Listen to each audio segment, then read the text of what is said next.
اس حوالے سے کچھ عرصے سے ہمارے اس معاشرے میں محرم الحرام کے اندر نکاح کو معیوب سمجھا جاتا ہے۔ اس کی شاید وجہ یہ ہے کہ محرم الحرام مہینے کو یا تو لوگ منحوس سمجھتے ہیں کہ یہ کوئی منحوس مہینہ ہے کہ اس میں سیدنا حسین رضی اللہ عنہ کی شہادت ہوئی ہے، یا پھر محرم الحرام کو سوگ کا مہینہ سمجھتے ہیں کہ یہ سوگ کا مہینہ ہے، لہٰذا سوگ کے مہینے کے اندر شادی نہیں کرنی چاہیے۔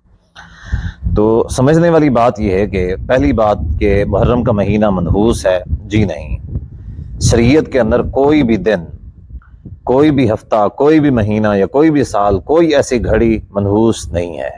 شریعت نے کبھی کسی وقت کو منحوس نہیں کہا ہے۔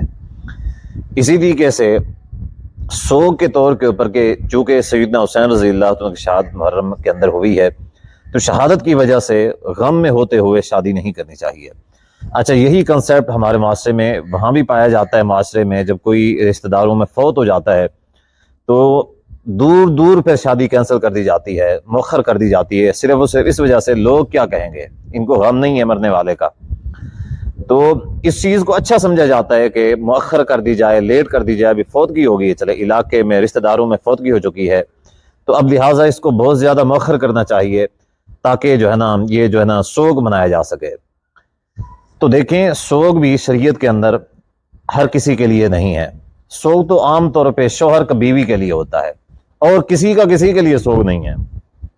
شوہر کا بیوی کے لیے سوگ ہے، یعنی کہ اگر شوہر فوت ہو جاتا ہے تو شریعت نے بیوی کو سوگ کرنے کا اختیار دیا ہوا ہے 4 مہینے 10 دن کا، کہ وہ نہ اس کے اندر بند سور کے رہے گی بھی نہیں، عدت گزارے گی، گھر کے اندر ہی رہے گی۔